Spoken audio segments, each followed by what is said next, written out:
A to the K. To the K. To the K. Hello, welcome to the A to the K Wrestling Show, where today we are joined by the winner of Jacques Rougeau's Wrestling Academy 2022, the one and only Jeremy Prophet. Jeremy, thanks for taking the time, man. How are you? Oh, I'm fantastic. I'm really looking forward to this interview. Always nice when I get to connect with my fans on the other side of the pond, as we like to say. And I hope to bring a lot of energy, enlightenment, and excitement. I want to bring as much excitement as an AEW post-show press conference to this here podcast. Love it. Some pretty big shoes to fill there, but we like it. Let's go. Indeed. Brilliant. So obviously before we get into the Wrestling Academy and obviously your opportunities with AEW and the like, I figured we'd like to start, if we could, by sort of just asking you how you got into the business. You know, is it something like you've always wanted to do, that, you know, you're a fan growing up, that sort of thing? Yeah, absolutely. When I was about 5 years old, I saw professional wrestling for the first time. It was a match between Bret the Hitman Hart and Blake Beverly. And I was just hooked from that moment on. Never missed an episode ever since. Loved watching the WWF at the time. Then I discovered WCW, ECW. Then it became just WWE, and they had the monopoly for a while. And, you know, during that time is when I started wrestling. Went to my first wrestling training at the behest of a good friend of mine who had just started training with Jacques Rougeau. And I went, did my first training session, and I was a natural, from what they said. Then I would end up having my first match about 5 or 6 months later. And the rest, as they say, is history. You know, been a part of this business, a lot of ups and downs, tryouts with the WWE, with TNA at the time. And, you know, here we are now on the cusp of great things with AEW. Absolutely, man. So you mentioned then, obviously, Bret Hart, and you know, you're from Quebec, and Canada's known for having some of the you know, most talented wrestlers of all time. You mentioned Bret, there's Owen, Jericho, Roddy Piper, you know, yourself. The list goes on. Who would you say was some of your biggest inspirations when getting into the business? Bret was definitely my first biggest inspiration. I didn't even know he was Canadian. I was very young at the time. I just found that he was a great performer. His matches always held my attention. I was a very big fan of his. And even when the screw job had happened in '97, which I was there live to attend and see, wow. You know, I still remained a fan of Bret, even when he went over to WCW, when he was in the NWO, when he was, you know, getting kicked in the head by Goldberg, when all these things were happening, all the ups and downs, the trials and tribulations. I was always a big fan of his. I wouldn't say I necessarily gravitated exclusively to the Canadian wrestlers, but you know, my second biggest influence, maybe even my biggest influence, is Chris Jericho. Ever since I first discovered him in WCW, you know, when he was cruiserweight champion and talking about conspiracies and always finding a way. I feel Jericho is the template for no matter how little TV time they gave you, always finding a way to make what you do memorable. To be able to connect with the audience. And, you know, he said it in many interviews where he says he just asked for just, you know, a little bit of mic time every week. And I think that was so valuable because even though he wasn't getting the most screen time, he was making the most of it, and definitely made a huge fan out of me. A little known fact is that I also, my education is in journalism. That's what I went to university for. And, you know, first interview I ever did in wrestling was with Chris Jericho right around the time I had started training. And I always say he gave me the best advice that anyone's ever given me in my career. And that advice was simply that wrestling will be the hardest thing that you do in your life. And it's not going to be easy. It's going to be a lot of work. It's going to be harder than maybe anything that you do. But if you work hard enough at it, you know, you can make it. And he said, look at me. I made it. You can do it too. And that always stuck with me from that first interview that we did, that he was so gracious to accord me. And, you know, had the chance to, again, meet him when I did tryouts with WWE in 2010, where I had the chance to compete on SmackDown. And I was very happy to get the chance to tell Chris that always stuck with me. And who knows? I think that our paths are going to cross again now that I have those AEW opportunities coming up in Toronto on October the 12th, and then for Rampage on October the 13th. So I think the best is still unwritten, as they say. Nice, that's awesome. Fantastic. So obviously you mentioned there when speaking to Chris about obviously getting into the business is an incredibly hard thing to do. So what I want to ask you is, obviously being from Canada, do you find it's basically more difficult to sort of break through to the United States and that side of the wrestling game? At the risk of sounding hypocritical, I would say it's not only more difficult, it's probably most difficult. And it's definitely most frustrating.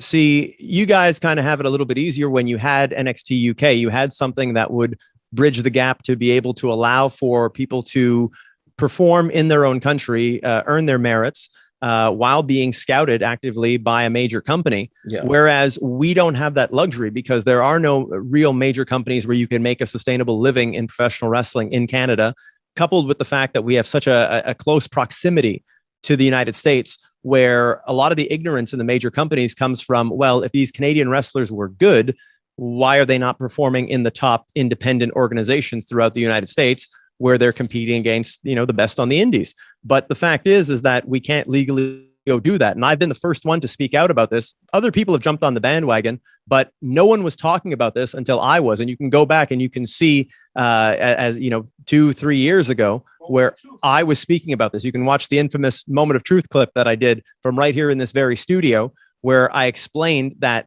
we are some of the best talents in the world. We're better than people who are actively collecting 6 and 7 figures on television. However, we're not being given the opportunity to be appraised in the same way, because the assumption is always, well, they're not in GCW, they're not in PWG, they're not performing in these places, so it must be because they're not good enough to get booked there. And it's not that. It's that a lot of Canadians don't want to run the risk of being stopped at the American border, going to practice their sport or their form of entertainment without a work visa. And the acquisition process to get a work visa is rather asinine. I mean, you know, in addition to the fact that you need to pay close to $10,000 for it, and this is to go work and do bookings where they're maybe paying you in the low hundreds if you're lucky. Yeah. You know, you also need to provide burdens of proof to show that you are an exceptional talent and can do this better than an American can.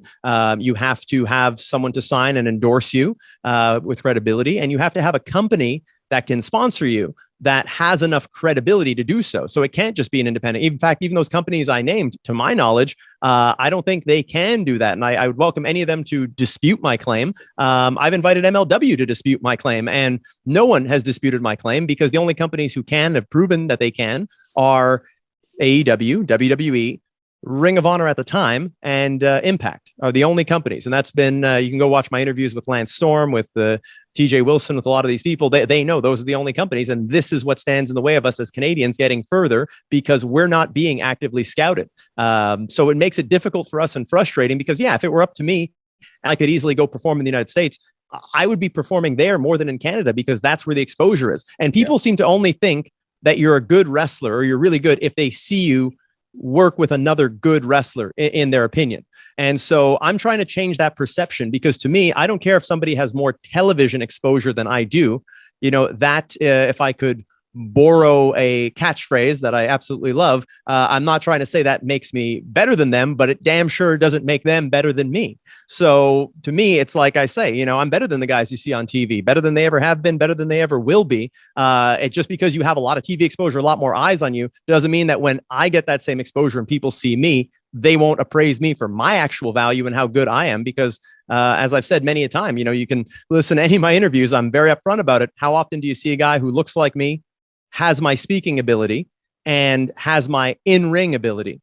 I've yet to meet that person. I've yet to meet my equal. And I've told many a person, tell me who this person is. I want to know who they are. I'm about to head down to the Nightmare Factory in Atlanta. I'm anxious to see, you know, if there are exceptional talents down there that possess these same skills. And if they do, then by God, why are they not already AEW world champion? That's what it comes down to. I believe in myself. I'm not dissuaded. I have no insecurities about what I do. And yeah, I have a tendency of wearing my heart on my sleeve and letting people know my value, because sometimes if you don't, then people will be quick to dismiss you. There's a saying that says, "Hungry, you know, quiet mouths don't get fed." So I'm just here trying to make sure that I'm fed and that I get my rightful place in professional wrestling by hook or by crook, however I have to get it. But I'll tell people exactly how good I am, and I'm more than happy to back it up. Bret Hart always did the same thing.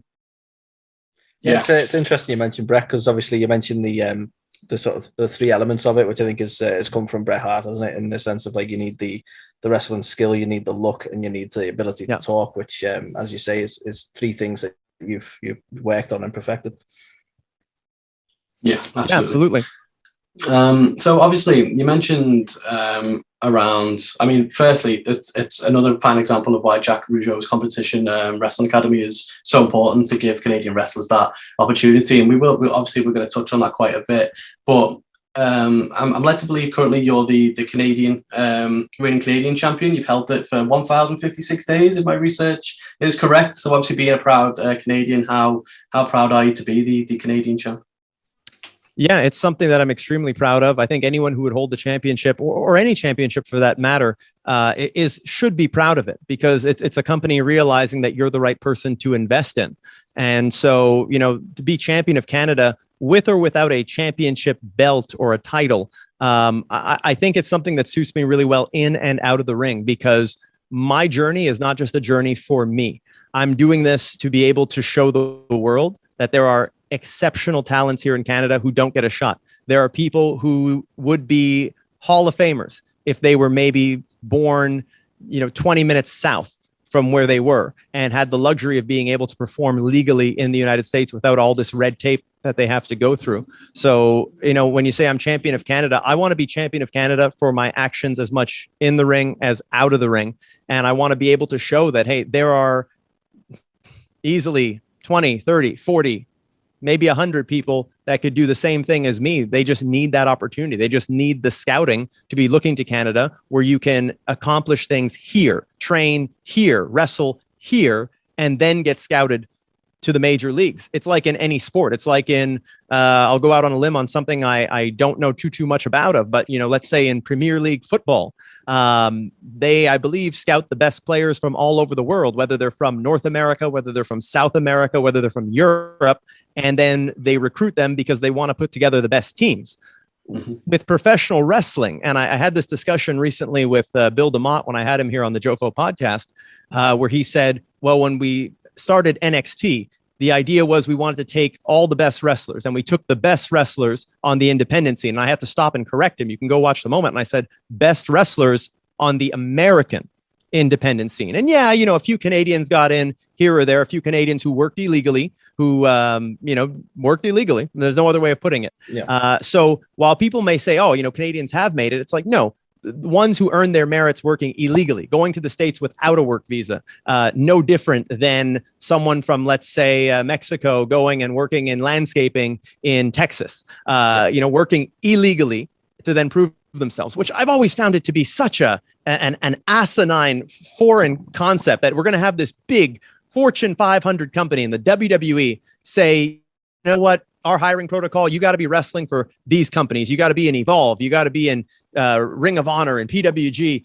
Make a name for yourself there on the big indie scene. And basically, what they're saying is you have to do illegal work so we can hire you to do legal work. I want to do, if I can use a mixed martial arts, and I'm told that you guys are very well versed in MMA.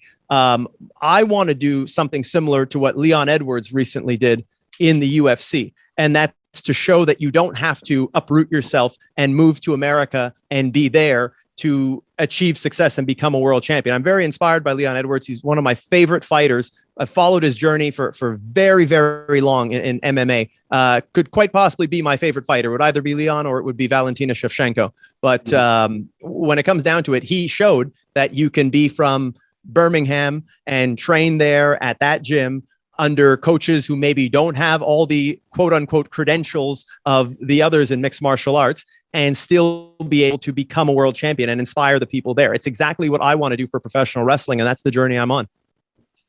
Absolutely. Love that comparison as well. Leon Edwards, as you said, considered a massive underdog and, shocked the world, defeating Usman. So it absolutely can be done. And it's such a shame, as you say, there's so much red tape and you mentioned the Premier League as well. And they have vast scouting networks set up to scout these talents. And it is crazy, as you say, that it's very much, well, who do we know in these couple of promotions? That's where the talent is. There's so many, diamonds in the rough, if you will, that just aren't being discovered for that reason.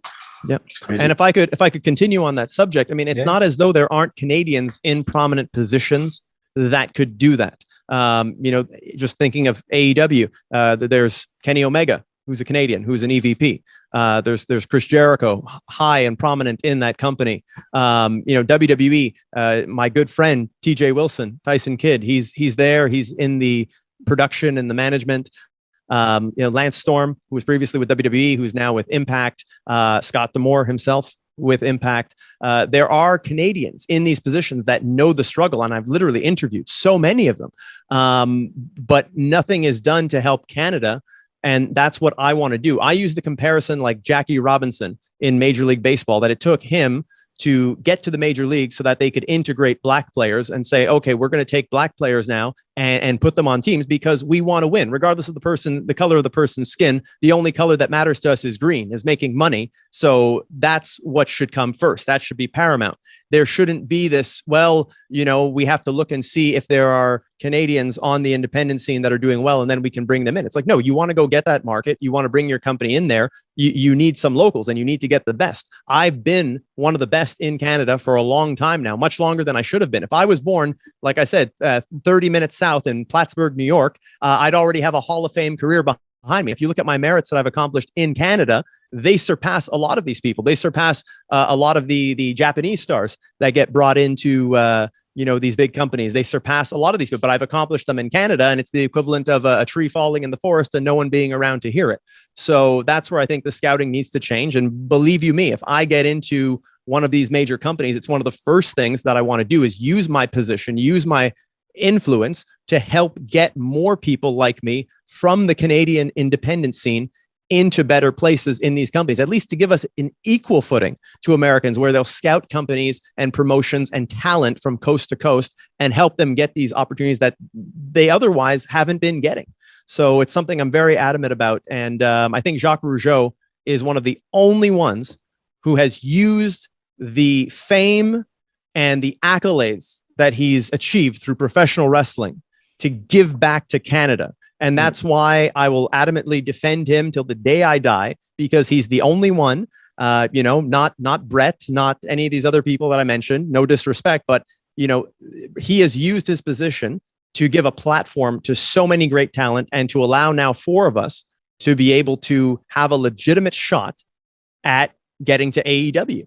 Or wherever it may take us. I mean, the Nightmare Factory has connections with the WWE as well. So he's used his position to be able to help advance our careers. And I think it's just a question of paying it forward now, of me being able to be the next person to go to legitimize the competition, to get hired, to get signed to a full-time contract, and then to help keep that door open so that it facilitates it for the next generations. Absolutely. Love that. Yeah, indeed. So do you think, potentially, not trying to sound controversial when I ask, but with people in using AEW as an example, you mentioned both Kenny Omega and Chris Jericho being high up in that company and obviously being considered 2 of the best in the world. Do you think there is some sort of barrier there preventing them from? Because obviously, as you say, they will obviously know the struggle. Do you think there is something that sort of prevents that sort of focus for them from reaching out to the sort of looking at Canada and scouting towards Canada? No, I don't think anything prevents them from doing it. No, do you? No, do you? I personally don't. I mean, I obviously wouldn't understand the intricacies of it. I imagine it's just path of least resistance, in all honesty, like you say, when it comes to the work visas and the like. I think when it comes down to is they also have other things on their plate. And again, Chris Jericho, as far as I know, is not an executive in the company. He's a talent. No, to be fair, he's not. So I can't really group him in there. And I know that Chris Jericho, I listened to the Talk is Jericho that was done by Angelo Parker and Matt Menard, and he did help them in getting their jobs when they got let go from NXT. So he has done stuff to help people. He awarded me the Jericho Award in 2021. So clearly he saw something in me that I fully intend on capitalizing on and showing that he made the right decision. So I can't really in any way crucify Chris because he has done a lot to help. He's done a lot to help a lot of people. He helped Daniel Garcia by donating money to him. He's donated money to a lot of people and helped them out. So I can't put him on the spot. Like I said, he's not an executive within the company. I would love to have a conversation with Kenny Omega, because I think that maybe, no 2 paths are the same. So I don't know what his path was. I believe his path took him to Japan. And from what I understand, Japan and work visas, it's very different because I'll give you guys an example here of the UK, actually. This was brought to my attention recently by Speedball Mike Bailey, very good friend of mine. He had explained how the work visa acquisition process for the UK is very different. It's 300 pounds for a 3-month work visa. I might be wrong on that number, but somewhere in the range of 300 pounds. And you have a 3-month work visa, and all you need is any promotion that pays their taxes and does business the right way to sign and endorse you. And that's it. That's how it's done. Another friend of mine, just the cost difference alone is considerably different there, isn't it? Yeah. And one thing for me has been that I've always said it's not about the cost. If a company were to come to me and they were to say, you know what, we are going to hire you, but that 10 grand for the work visa, it's pretty steep. Which, it would be ludicrous for $1 billion company to say that. However, if they were to say that, I would pay for it myself because, to me, it's like education. I know that Jeremy Prophet can generate revenue well beyond that. I know that I have all the skills to do that. So it's an investment. It's like paying for education. It's like if I'm going to go to an Ivy League school, if I'm going to go to Oxford, it would be a lot more than $10,000 or $20,000 or however much it might be. It's a big investment, knowing that your return will be that you have this education, you have this certificate, and that you will be able to work in your chosen profession at a higher level. So to me, it's not about the money. It's really about the fact that there are only a few companies that can do this, and you have to prove yourself to those companies, but they're only looking at top level independent companies in the United States, and maybe a handful in Japan, maybe 1 or 2 in the UK, but they're not looking at Canada. And that's what the real issue is. Yeah. So, in getting back to what it is with the United States and work visas, it's really just the way they make it that makes it very complicated, because everywhere else in the world, they seem to have their stuff together, and they seem to know how to do business to be able to import and export talent with a certain facility. Yeah. So it just seems like a massive oversight, like, now that you've raised it as a point. And I think that Premier League example that you gave is, they have scouting networks, they have a number of scouts, and they're all set up all over the globe to try and find the best talent, right? So it just seems like a massive oversight that, a prime, place like Canada, which has produced so many phenomenal wrestlers over the years, there's just nothing there that's, got their eye out for that talent is crazy to me. But yeah. So you mentioned previously around, obviously you did actually have a tryout match on SmackDown when they came to Ontario.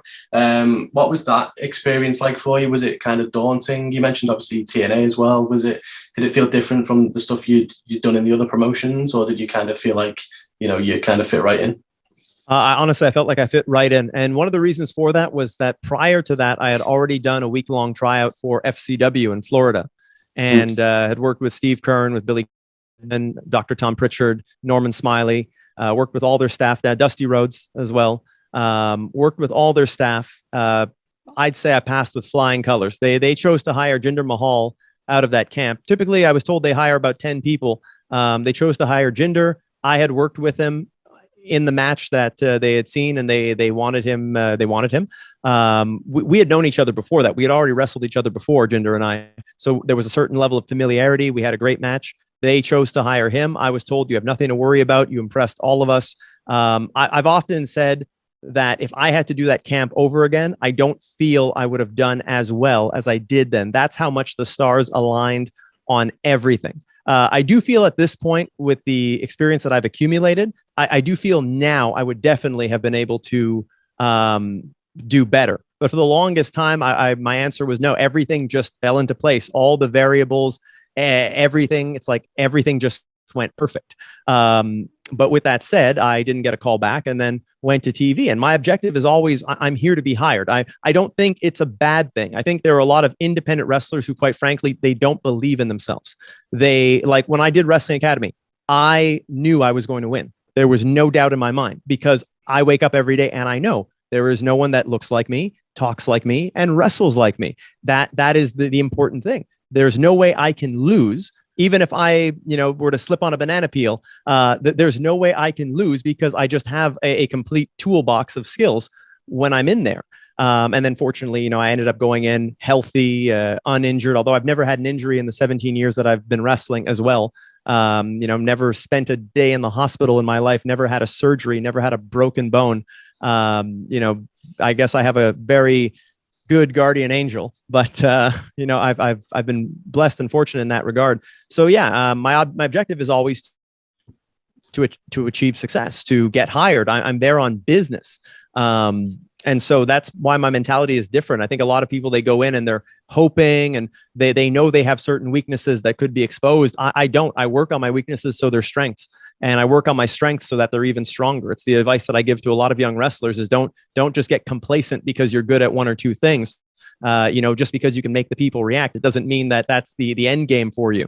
Just because you got a great promo doesn't mean that you shouldn't sharpen up your wrestling or work on your body. Just because you got a great body doesn't mean you shouldn't work on those things. So I've always worked on everything because I want to be the Michael Jordan of professional wrestling. I want to be the absolute greatest. I want, when people remember me, they remember, not only someone who was a great in-ring performer, but who gave them great moments and who accomplished a lot outside of the ring as well. I just want to be complete in every way. I want to be a kind of person you can send to every podcast or talk show or newspaper that'll, do the company justice and represent with dignity and with excitement as well, because you can't be boring on these kinds of interviews. So No, of course. I just try to sharpen all my skills, and believe me, there's a lot of skills to sharpen.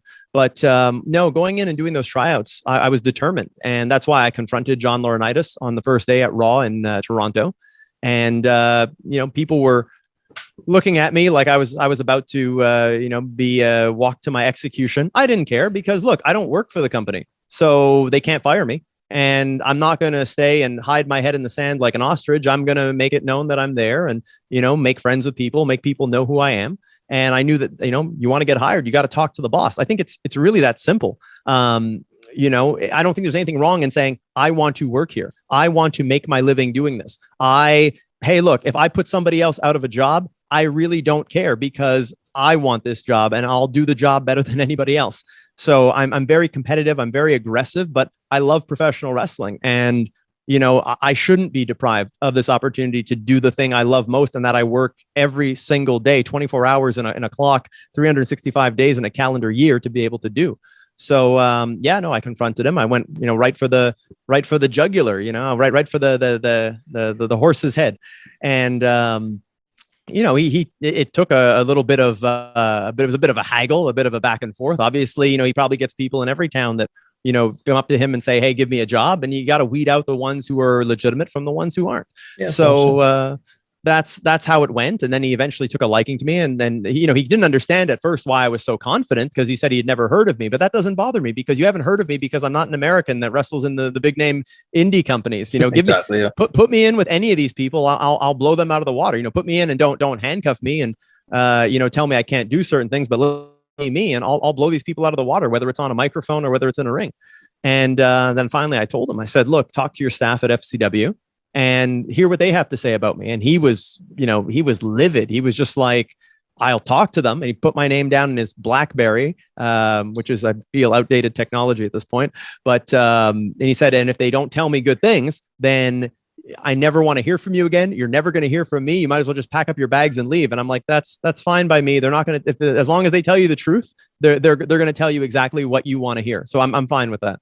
And then, they took me in to shoot promos. I shot promos with the Brooklyn Brawler, Steve Lombardi. Josh Matthews was also there to coach me in the promos.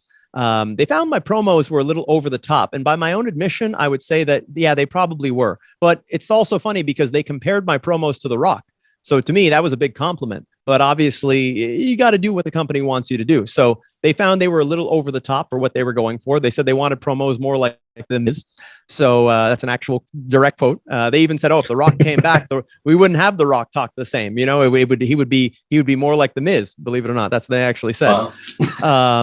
And then that was it for Toronto. But at the end of the evening, John Laurinaitis came up to me. I was just walking down the hallway. He came up to me and he said, "I want to talk to you."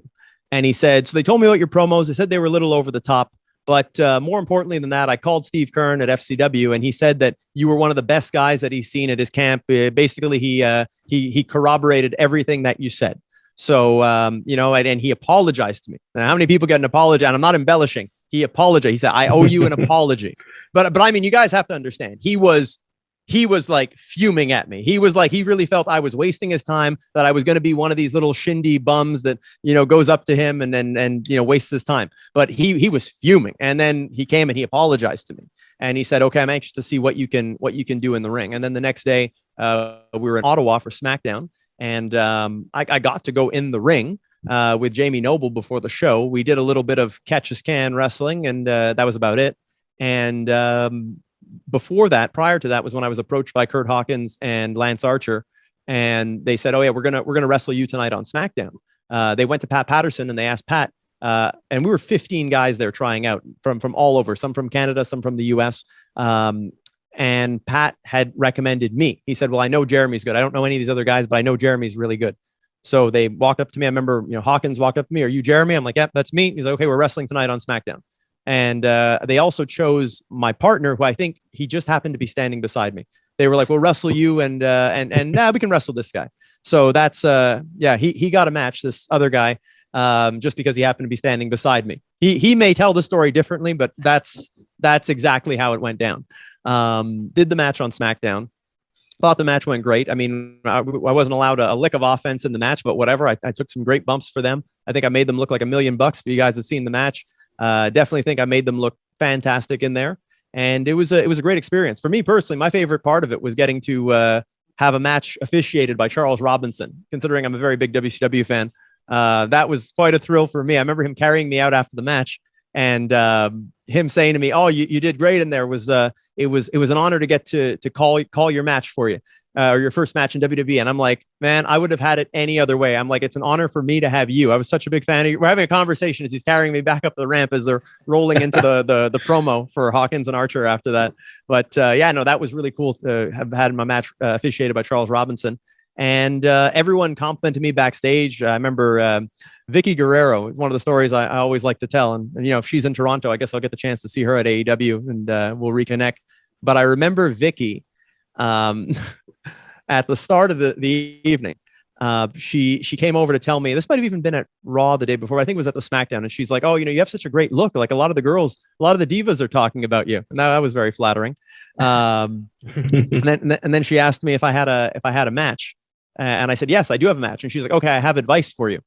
I'm gonna keep it polite for the viewers here. I don't like to swear in general, but basically her advice was don't F up.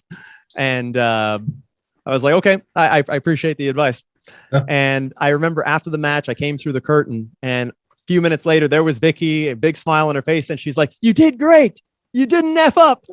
That was good. It was good getting feedback from a lot of the people. You know, even Brooklyn Brawler Steve Lombardi was like, "You did great. You made those guys look good." And interesting story with Steve Lombardi, because and I had the chance to interview him here on JoFo too, and I got the chance to actually tell him this, but Jacques Rougeau used to always say to us that Steve was the most beloved guy in the locker room, because unlike all the guys who were like, "Okay, you know, I want to get this move in, I want to do this," Steve would go up to guys and he would say, when he's working with them, what do I do to make you look good? What can I do to make you look good?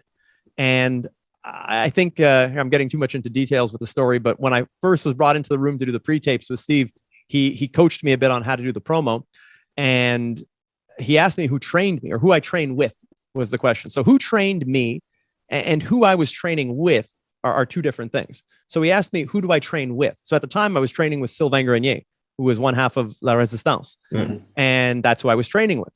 So I told him with Sylvain Grenier, and he's like, "Oh, you might not want to say that around here. He's got a lot of heat with a lot of the agents, a lot of the people here. You know, he left the company kind of on bad terms."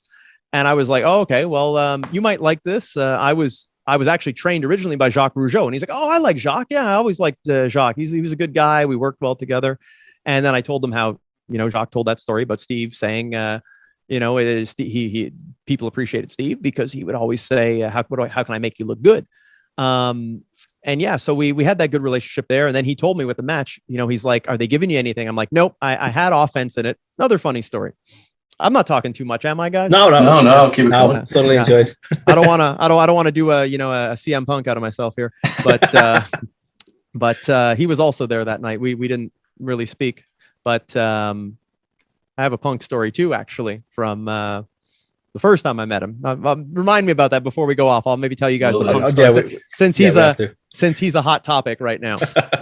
My future coworker, but possibly, maybe not. We'll see.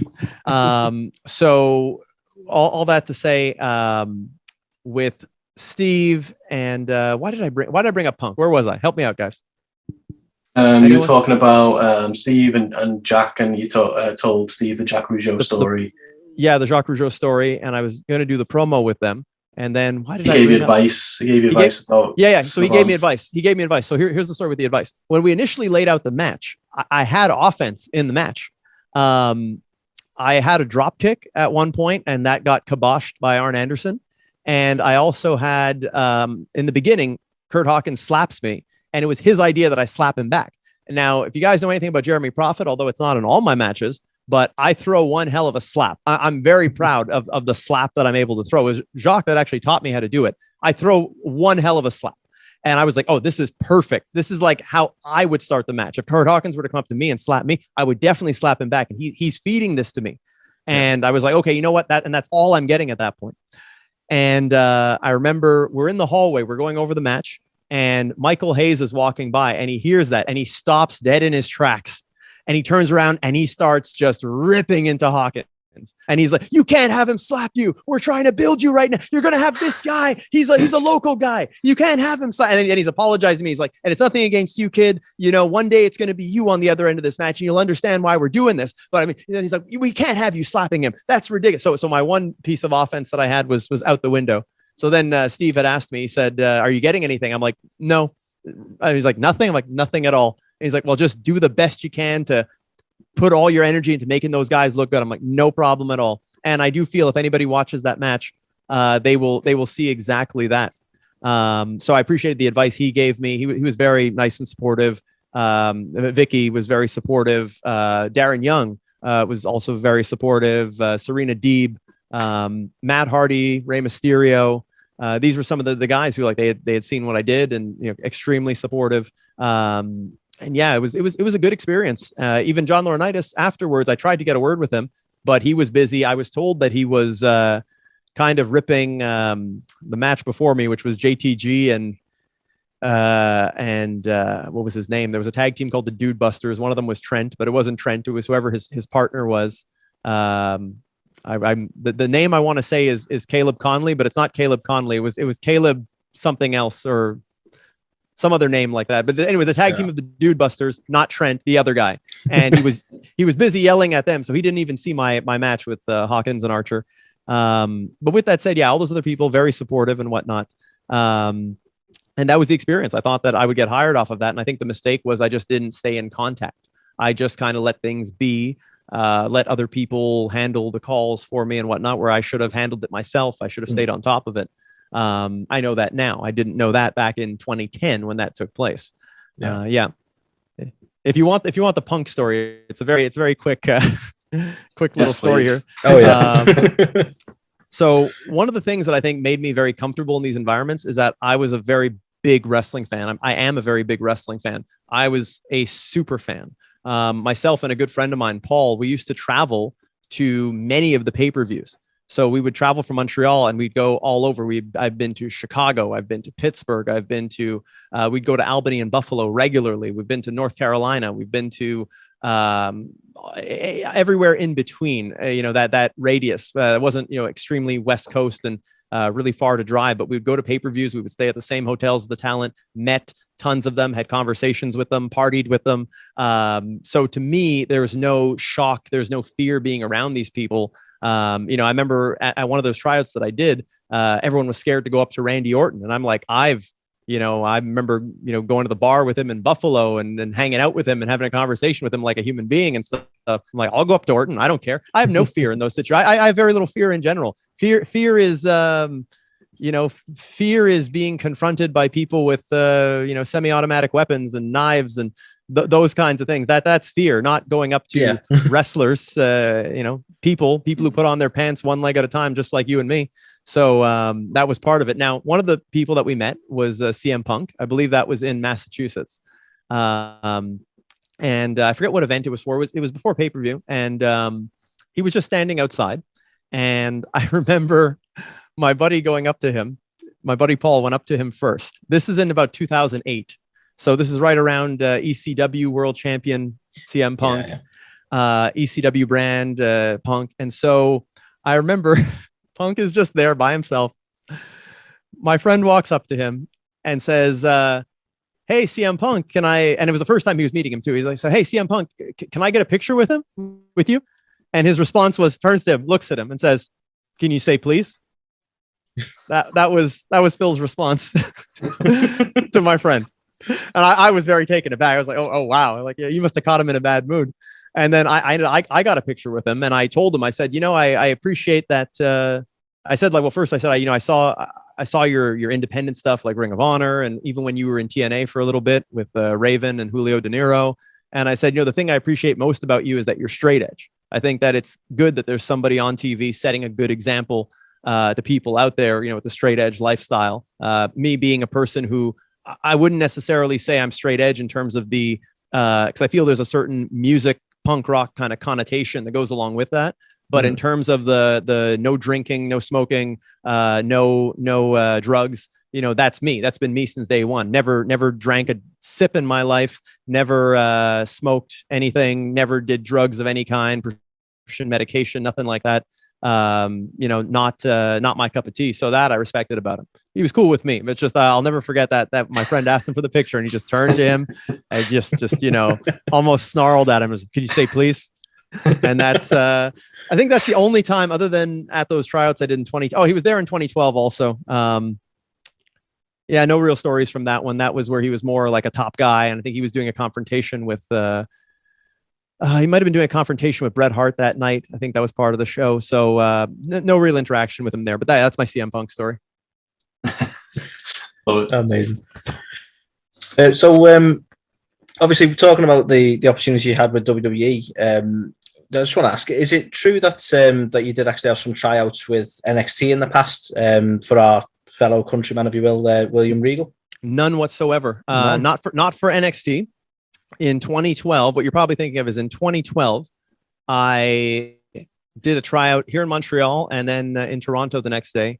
Actually, Montreal and Ottawa for a Raw SmackDown 2012, right when NXT was starting. Right. And Regal was more in charge of the tryouts at that point. So yeah, we had I tried out there at TV, and yeah, did an in-ring tryout and then did a promo as well.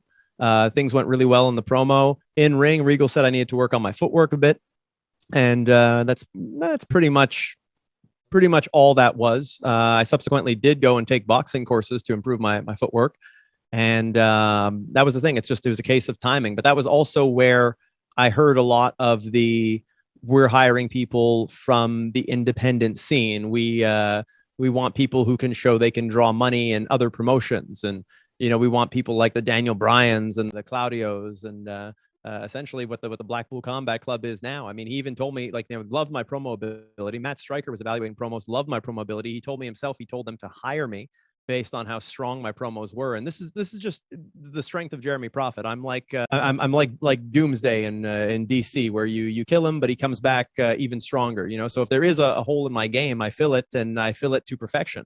So, when they told me before my promos were a little over the top, I wanted to master that so that it was not only a strength, but a superpower when I came back. And so, Regal had said, he's like, you talk just as well as any of them. You talk just as well as the Moxleys and the, whoever else the good talkers were. But he didn't feel that my footwork was acceptable. And that was pretty much how that one ended.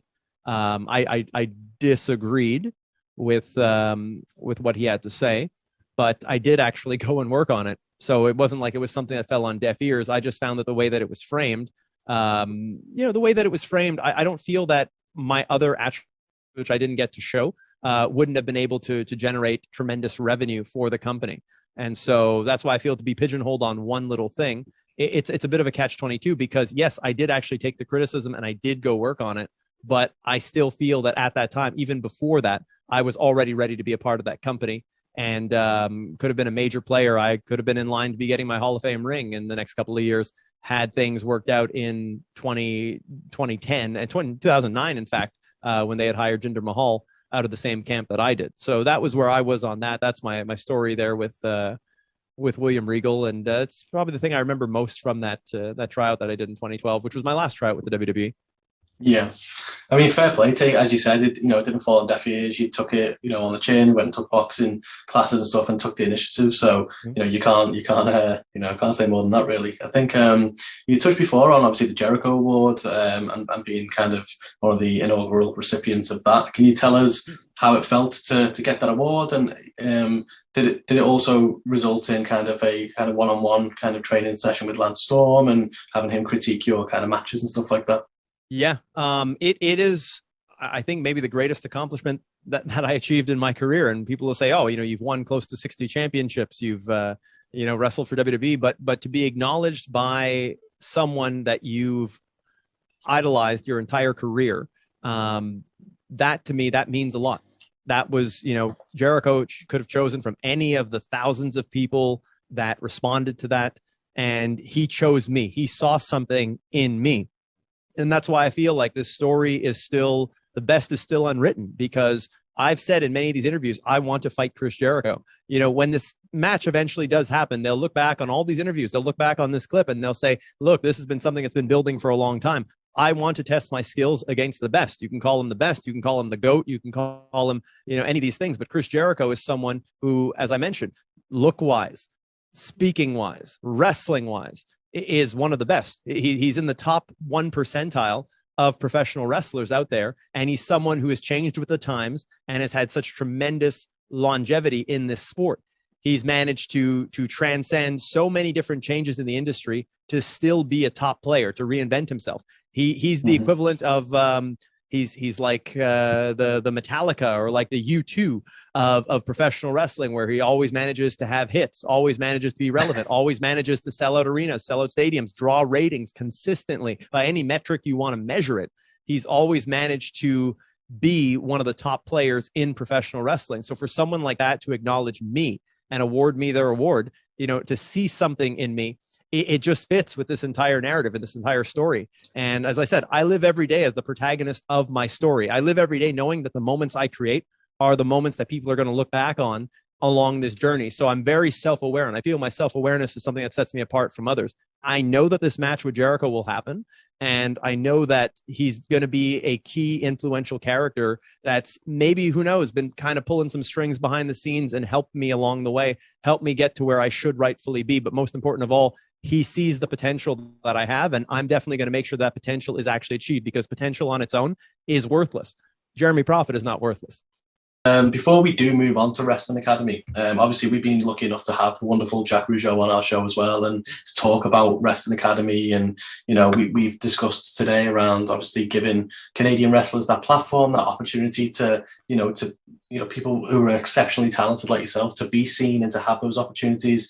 What are your thoughts on Jack and the way he continues to just give back to the wrestling business and Canada?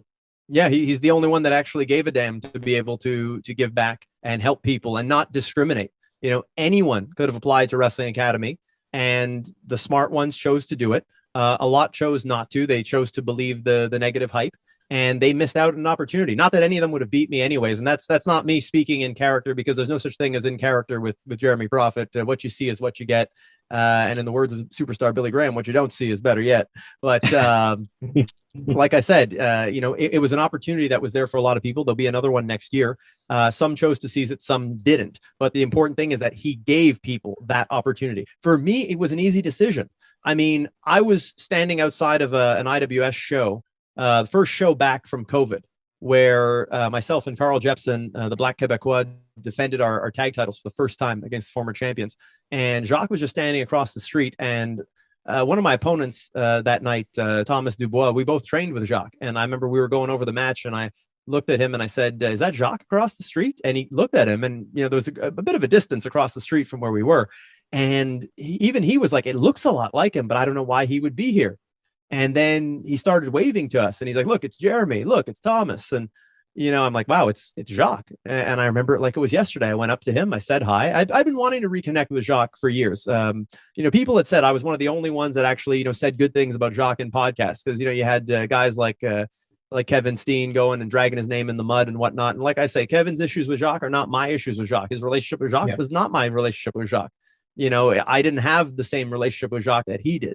So, I can only speak from what I experienced, and Jacques was always good to me. He was good to me when he trained me. He was good to me while I was training. He was good to me after I left. There was no animosity. So, I didn't have any issues seeing Jacques. In fact, I said that I feel, again, in this story of my life that I'm building and I'm taking control of and living every moment of it, I wanted that moment with Jacques. And I thought we were just going to talk and, take a picture together, and that was going to be it. And then he told me about Wrestling Academy.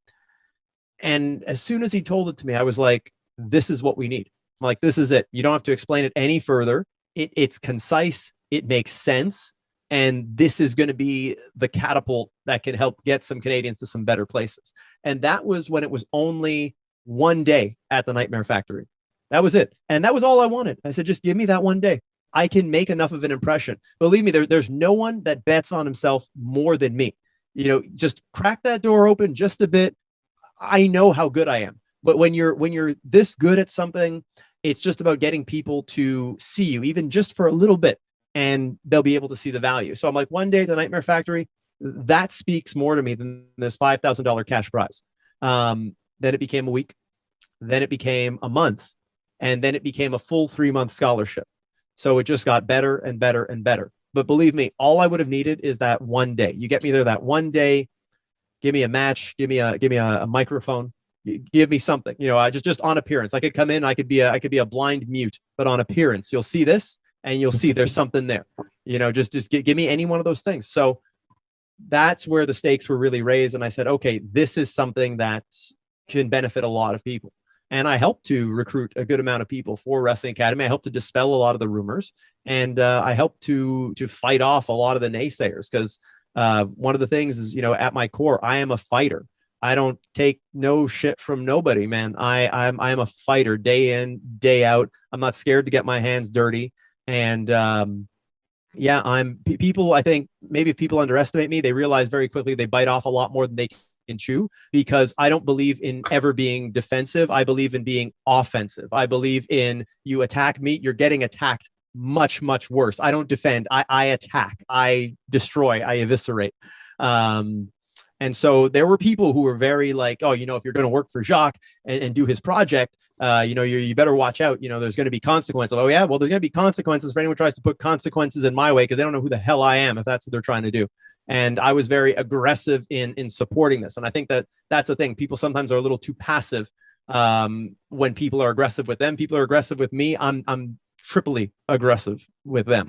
So I'm sorry. Hey, look, I'm not everybody's cup of tea, but I'm a volatile time bomb, man. It's like, I believe in treating people the way that they should be treated. And like I said, I know I'm not everybody's cup of tea, but I speak my mind. I stand up for what I believe in. And I'm not anybody's bitch. So when it comes down to it, I do what I believe. I march to the beat of my own drum. And if I see something and I see that I believe in it, then I'm going to fight to the death to make sure that it comes to be. Absolutely. You absolutely seize them opportunities as well. Yeah. My apologies for cussing. Oh, no worries. No problem at all. No worries. So obviously, talking of the Wrestling Academy, obviously you've now won the Wrestling Academy 2022. You've obviously got the opportunity to train at the Nightmare Factory with QT. You're going to be featuring on AEW when they make their debut in Canada. And just a small correction, not just QT, but it's going to be with QT. It's going to be with Glacier, with Ray Lloyd, and also with Cody Rhodes. Awesome. Now, much needed correction there, to be fair. That's two incredible names there to be involved as well. So first, I mean, the main thing we want to ask really on that side of it is just sort of, you can tell us about your sort of whole experience in the competition, the people you've worked with, sort of how you found the whole academy, really. It was a great experience. I have to go back to a quote that was said by one of my opponents. I actually wrestled him twice in the competition, KL Shock. And I've known KL for a while. I've known him since he started off as a referee in the business, just started in his formative years in training. And then he's there in the first round and in the finals on the opposite side of the ring from me. He said it best backstage when he said, it's such a unique atmosphere because this is the first time that wrestling feels real. And I tried to goad him into saying that as his promo in front of the audience, but It was real competition. Now imagine you're supposed to work with somebody, but you're competing against that person. So that in itself is kind of an oxymoron. So, but for me, I love the competition. I love competition. You know, Michael Jordan in the Last Dance, he said he doesn't have a gambling problem. He has a competition problem. And like, I like competition. I like the idea of, I want to be the best. I want to outrun, outwork, out hustle whoever else is in here that you know thinks that they can do this better than me. Like, I want to do that. I believe in working hard. I believe in competing. And I think that's what brings the best out of everybody. So you actually saw the best of the best out of all these people. I saw people perform in ways I've never seen. I've been on shows with some of these people, 20, 30 shows, never seen them perform like that, pulling out all the stops, you know, trying to do their best to impress the judges, impress the fans. It was really something. And there was real drama. There was real, you know, so much of the backstage stuff should have been documented because it was so real. And the tension backstage, you could cut it with a knife, because you know, some of these people, they're looking at a bigger payday than they've ever had, even cumulatively a bigger payday than all of what they've made in wrestling, big opportunities. And, you know, I saw a lot of people who, to me, they tried to sprint to the finish line. But with me, I'm like, people will say, oh, what did you do to prepare? I'm like, I didn't do anything different to prepare. I did the same thing I've always done because I've been ready for this opportunity. I realistically shouldn't be in the competition. I told many people I shouldn't be in this competition. I should be, you know, multiple-time world champion. I should be on my way to getting my Hall of Fame ring. You know, I should have action figures in the stores and posters on kids' walls and all these kinds of things. But unfortunately, being Canadian, I have a system that's rigged against me. So the systemic ignorance kind of keeps me in my place. And now I have to go through this cutthroat competition to fight my way to an opportunity, you know, and that's, you know, my take on it. But I saw it with a lot of people. I saw a lot of people who they tried their damnedest and, you know, they came up short, and there was a lot of disappointment. There was a lot of heartbreak. I'm glad I wasn't on that side of it, but, you know, and the thing is, I'd be lying if I said I had no worry. The only worry I had was when Jessica had her finals before me and she won, because we were preparing for a situation where only one of us could end up going to Atlanta. And for us, that was the worst case scenario. I said, look, to me, best case scenario, we both win, obviously. Second best case scenario, we both lose.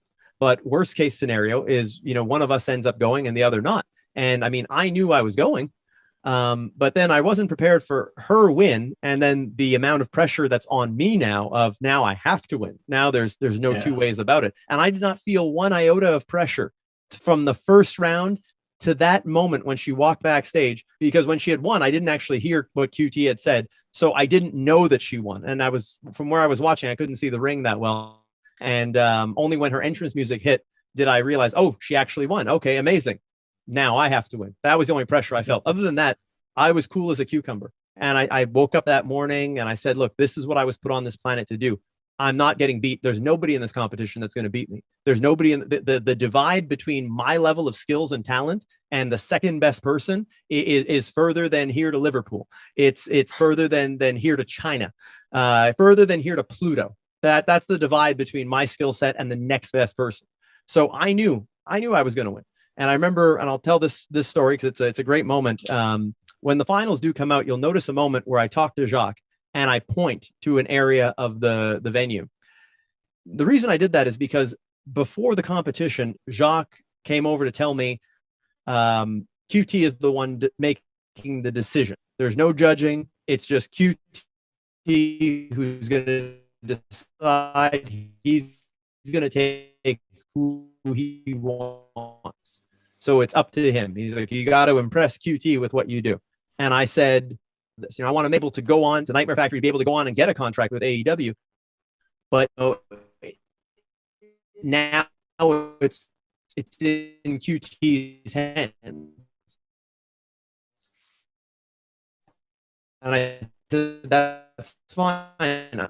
I'm like, Jacques, I never asked for any preferential treatment. I plain and simple.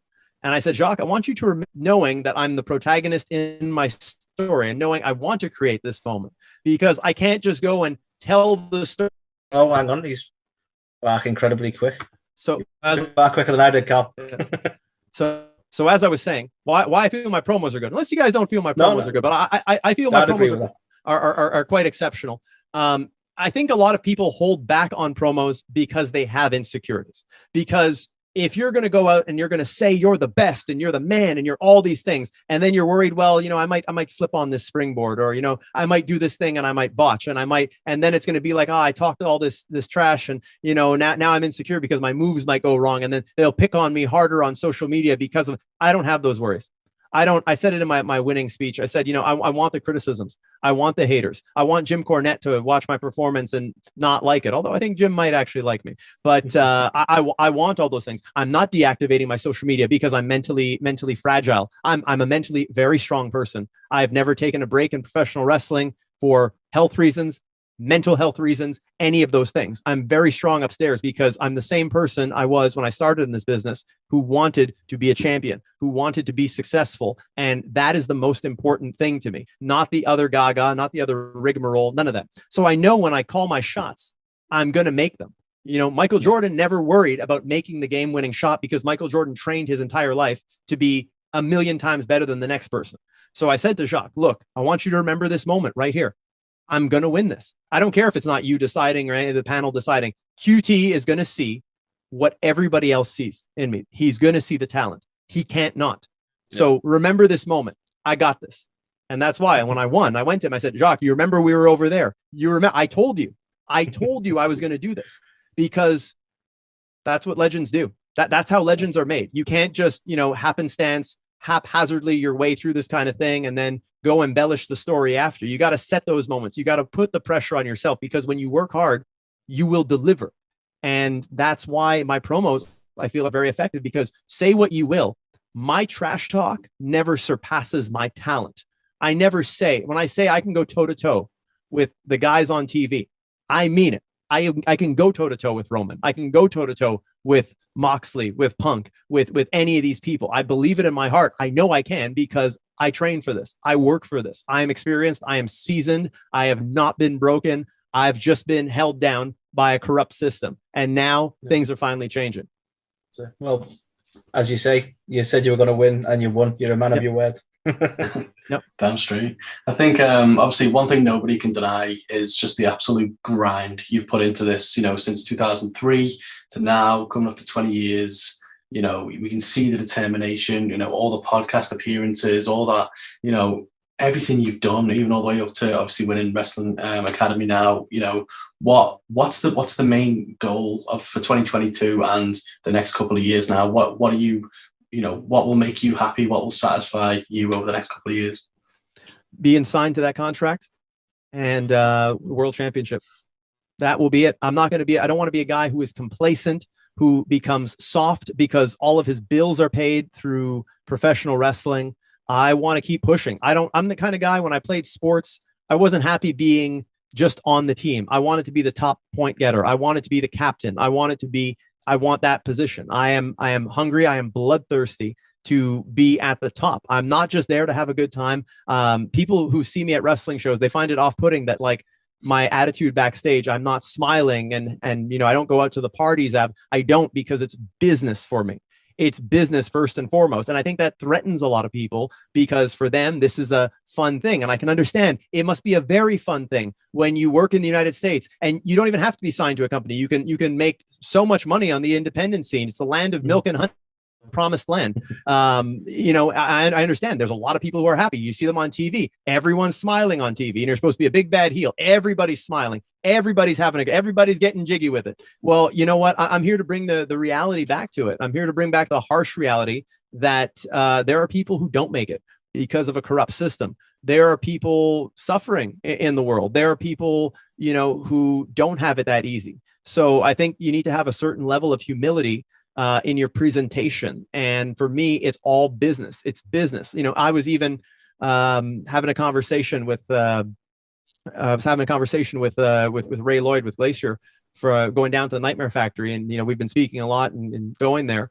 And he said, you're going to love Atlanta. There's a lot to do around the city. And I said, with all due respect, I'm laser focused on my career. I don't care about the city. I don't care about the other stuff. It's wrestling. And you know what? That's how I live my life back home.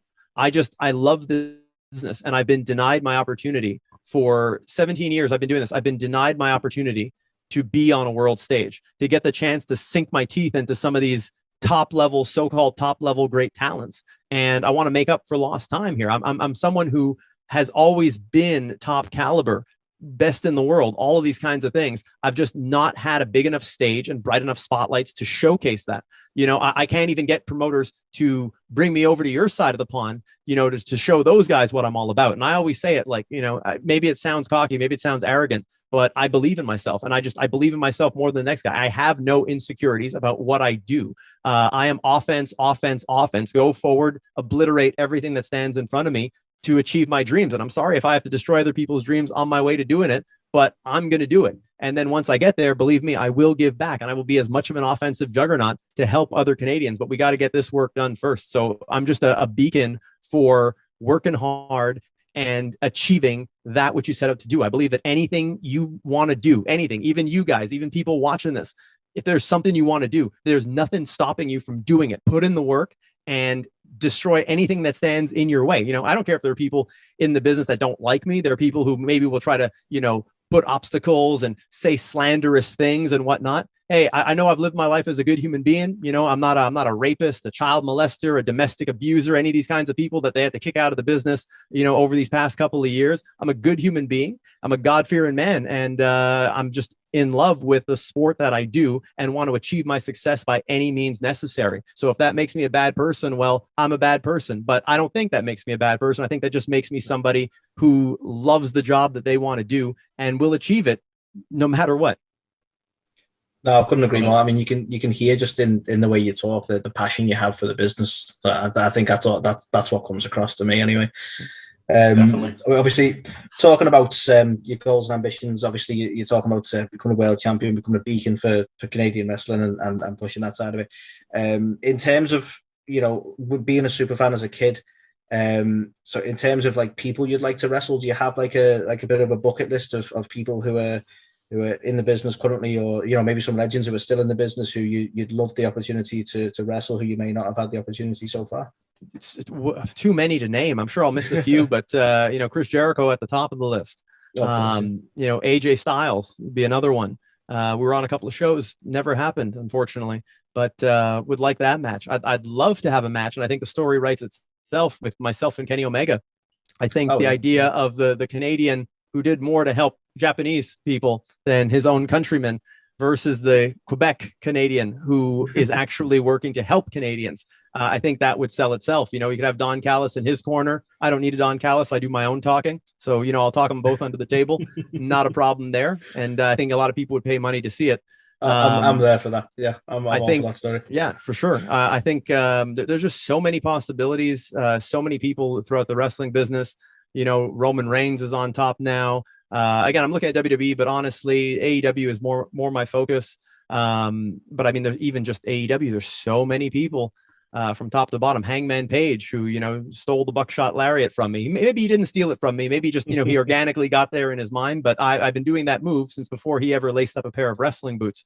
So I think there's some meat on the bone for that one. I think a mixed tag match. I'd love to lobby for a mixed tag match with Jessica Black and myself against Sammy Guevara and Ty Mello.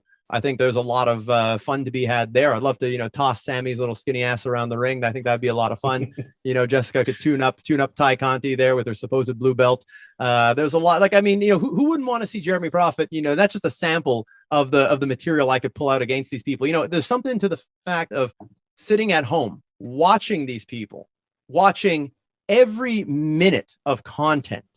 And this is really what it is, because I study these places I want to go, watching every minute of content, seeing people's strengths and weaknesses, seeing what they're all about, reading about them, all these different kinds of things. It's like watching your favorite TV show and then being on the cusp of being a character in there with a certain sense of creative ideas to put behind the character. So, I know a lot about them. They don't know a lot about me because I'm from Canada here. I'm from this obscure land, but I know everything about these people and have been studying them for a long time, been a wrestling fan for a long time. So anyone you put me in there with, I think that I'm a very interesting, intriguing matchup for them on a microphone as well as in the ring. And I could go through many of the people in the company, everyone from the Luthers and Serpenticos of the world, all the way up the pole, all the way up the Wardlows, the MJFs, the Sean Spears, the Darby Allens, the Stings, the House of Black, and anyone, throw anyone and everyone in my path, and I definitely think I can make money with them. All of them, the Lee Johnsons, the Dante Martins, the Lee Moriartys, the Wheeler Yutas, the whole freaking Blackpool Combat Club, Regal himself, you know, any of them, throw them my way. They'll all be entertaining matches. Love it. Absolutely. Well, like, Jeremy, honestly, this has been awesome. We are so happy that you won Wrestling Academy. We can't wait to follow the journey, to see you obviously in the Nightmare Factory and get those matches in AEW. But before we let you go, can you just tell everyone listening or watching this how they can follow your journey and keep up to date with you? Yep. You can follow me on Twitter at Jeremy Prophet. That's JeremyProphet. You can follow me on Instagram at The Real Jeremy Prophet, spelled exactly the same way. And you can also see me on Jofo in the Ring. Check out our YouTube page. Don't forget to subscribe. Don't forget to subscribe to these guys as well on A to the K. And also give a like, give a comment. Like I said, I'm not everybody's cup of tea, but you know, with Jeremy Prophet, you'll get some entertaining content, and you'll get a guy who speaks his mind regardless of what everyone thinks of it. And I think that, you know, my bandwagon is picking up steam. Some people have been on, you know, right from the start, but believe me, we're on to bigger and better things. So, you know, you want to be able to say that you knew this guy before he became big. Then now's the time to start following. Now's the time to start liking, commenting, get on that bandwagon. Because believe me, I'm gonna fight. I'm gonna fight till the wheels come off, and I'm gonna make sure that I do my damnedest to make all you guys proud. I'm doing it for all of you. I mean, that is you guys, the hosts, and you guys, the fans, and of course my fans here in Canada. I'm doing it to make sure that, you know, we can help to inject some realism back in this business. We can make it exciting. We can make it great again.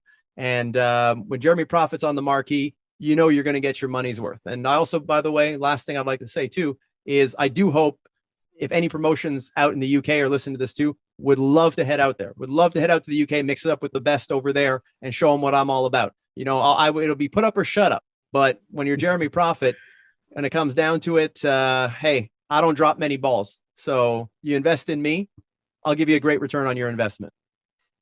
Absolutely. No, thank you again. And honestly, we really look forward to seeing your journey going forward. Yep. And I don't mind coming back on. No matter how much success I achieve, I always remember the people who were there for me at the start. So anytime you guys want me back on, I will free up my schedule and make sure it can happen. Hey, everybody. This is Thunder Rosa, and you're watching or listening A to the K. A to the K. A to the K.